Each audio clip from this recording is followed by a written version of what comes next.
नमस्कार साथियों, स्वागत है आप लोगों का गुरुकुल स्टडी अड्डा में। साथियों, आज मैं आप लोगों के लिए कक्षा 4 का पर्यावरण विषय का शिक्षण योजना लेकर के आया हूं। तो साथियों, सर्वप्रथम ऊपर आपको शिक्षण योजना संख्या लिखनी होती है। शिक्षण योजना संख्या ऊपर नीचे लिखेंगे। फिर उसके बाद आपको 4 कॉलम बनाने होते हैं, दिनांक, कक्षा, विषय और समय का। दिनांक के नीचे उस तिथि को अंकित करते हैं जिस तिथि में शिक्षण कार्य करते हैं। जिस कक्षा को पढ़ाते हैं कक्षा के नीचे लिख देते हैं। जिस विषय का शिक्षण कार्य करते हैं विषय के नीचे लिख देते हैं। और समय में आप लिख देते हैं 40 मिनट। फिर उसके बाद दोस्तों आपको लिखना होता है लर्निंग आउटकम। तो देख लीजिए लर्निंग आउटकम क्या है। नंबर 1, विभिन्न जल स्रोतों के नाम बता लेते हैं।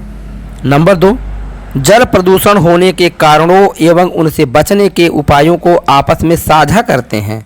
नंबर 3, जल संरक्षण के लिए विद्यालय व आसपास के अन्य लोगों को भी जागरूक करते हैं। आगे देखिए, फिर उसके बाद हम प्रकरण लिखेंगे। आज का जो प्रकरण है जल है जीवन। प्रकरण का नाम क्या है? जल है जीवन। इसके बाद अगली हेडिंग बनेगी सीखने सिखाने की प्रयुक्त सामग्री, जिसमें है आपकी पाठ्य पुस्तक, श्यामपट्ट दीक्षा ऐप पर उपलब्ध सामग्री। फिर उसके बाद चौथी हेडिंग आप डालेंगे शिक्षण अधिगम प्रक्रियाएं आबलिक गतिविधियां।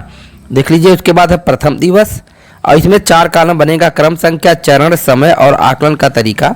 हम आगे बढ़ेंगे। क्रम संख्या 1 और चरण में हेडिंग डालेंगे शिक्षण के आरंभ में।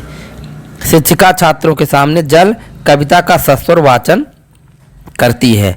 प्यास लगे तो पिए पानी, नहाने धोने में भी, पौधों में भी हम डाले पानी, कुत्ता बिल्ली मांगे पानी। बिन पानी हम जी न पाए, फिर पानी क्यों व्यर्थ बहाएं। नल में खुला न छोड़ो पानी, टप टप टप टप बहा पानी। पानी को तुम खूब बचाओ, काम पड़े तब उसे बहाओ। इसमें देख लीजिए दोस्तों 5 मिनट का समय लगेगा। अब आकलन के तरीके में लिख देंगे अवलोकन व सहभागिता। इसके बाद आप क्रम संख्या 2 पे आ जाएंगे और हेडिंग डालेंगे शिक्षण के दौरान। शिक्षिका छात्रों को पाठ का पहला भाग पढ़ने के लिए कहती है तथा बीच बीच में उनकी समस्याओं का समाधान करती है। इसमें 10 मिनट का समय लगेगा। आकलन के तरीके में हो जाएगा अवलोकन व सहभागिता। आगे बढ़ेंगे। क्रम संख्या 3 है और हेडिंग बढ़ेगी गतिविधि। शिक्षिका छात्रों के साथ पुराने पेंट बॉक्स से कुएं का क्राफ्ट बनवाती है तथा साथ साथ जल के स्रोतों के विषय में चर्चा करती है। 5 इसमें देखिए 15 मिनट का समय लगेगा। आकलन के तरीके में अवलोकन व सहभागिता। आगे बढ़ेंगे। क्रम संख्या 4 पे हेडिंग डालेंगे शिक्षण के बाद। आपके गांव घर के आसपास जल के स्रोत कौन कौन से हैं एवं इनका उपयोग किन किन कार्यों में किया जाता है लिखना है।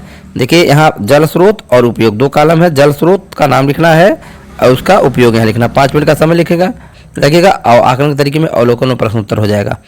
इसके बाद हम आ जाएंगे द्वितीय दिवस पे। फिर वही 4 कॉलम, क्रम संख्या, चरण, समय और आकलन का तरीका। क्रम संख्या 1 पहली हेडिंग शिक्षण के आरंभ में। शिक्षिका छात्रों से निम्नलिखित प्रश्न पूछती है। विश्व जल दिवस कब मनाया जाता है? धरातली जल किसे कहते हैं? जल के उपयोग बताइए। 5 मिनट का समय लगेगा। इसमें आकलन के तरीके में अवलोकन और प्रश्न उत्तर हो जाएगा। फिर क्रम संख्या 2 पे दूसरी हेडिंग डालेंगे शिक्षण के दौरान। शिक्षिका छात्रों को जल प्रदूषण के कारणों, स्वस्थ जल स्वस्थ जीवन, पानी शुद्ध करने की विधियां पढ़ने को कहती है तथा बीच बीच में उनकी समस्याओं का समाधान करती है। 10 मिनट का समय लगेगा। आकलन के तरीके में अवलोकन व सहभागिता हो जाएगी। फिर क्रम संख्या 3 गतिविधि है। पानी बचाओ पोस्टर का निर्माण कीजिए। 15 मिनट का समय, सहभागिता व अवलोकन। नंबर 4 हेडिंग शिक्षण के बाद। नंबर 1, लाल दवा को अन्य किस नाम से जाना जाता है? जल शुद्ध करने के तरीके बताओ। इसके बाद आपका यह तृतीय दिवस आ जाता है। फिर वही 4 कॉलम बनेगा, क्रम संख्या, चरण, समय और आकलन का तरीका। क्रम संख्या 1 पहली हेडिंग शिक्षण के आरंभ में। शिक्षिका छात्रों से पूर्व दिवस पर पढ़ाए गए पाठ से संबंधित प्रश्न पूछती है। पहला प्रश्न है जल के स्रोत कौन कौन से हैं। दूसरा, जल प्रदूषण के क्या कारण होते हैं। इसके बाद अगला प्रश्न, प्रदूषित जल पीने से हमारे स्वास्थ्य पर क्या प्रभाव पड़ता है। 5 मिनट का समय इसमें लगेगा। आकलन के तरीके में हो जाएगा अवलोकन और प्रश्नोत्तर। क्रम संख्या 2 पे दूसरी हेडिंग हम डालेंगे शिक्षण के दौरान। शिक्षिका छात्रों को दीक्षा ऐप पर पाठ संबंधित वीडियो दिखाती है तथा उनकी पाठ संबंधित समझ को गहरा करती है। 20 मिनट का समय लगेगा। आकलन के तरीके में अवलोकन व सहभागिता हो जाएगी। इसके बाद क्रम संख्या 3 पे आ जाएंगे शिक्षण के बाद। सत्य असत कथन बताइए। यहाँ देखिए सत्य असत बताना है। तो पहला देखिए यहाँ क्या वाला क्या है, पानी को शुद्ध करने के लिए उसे उबालना चाहिए। अगला है प्रदूषित जल फसलों को नुकसान नहीं पहुंचाते हैं। 5 मिनट का समय लगेगा, आकलन तरीके में अवलोकन और प्रश्न उत्तर हो जाएगा। इसके बाद हम गृह कार्य दे देंगे, इसमें 5 मिनट का समय लगेगा। अपने घर के बड़ों से पता करें कि पानी का संग्रह करने के लिए पहले किन बर्तनों का प्रयोग करते थे और अब किन बर्तनों का प्रयोग करते हैं। इसके बाद अगला प्रश्न, क्या आपके गांव या मोहल्ले में किसी खास माह में लोग बीमार पड़ते हैं? अपने घर के बड़ों से पूछें कि यह बीमारी कैसे होती है, इससे कैसे बचा जा सकता है। आगामी कार्य योजना, शिक्षिका शिक्षण के दौरान आने वाली कठिनाइयों के आधार पर आगामी कार्य योजना का निर्माण करेगी।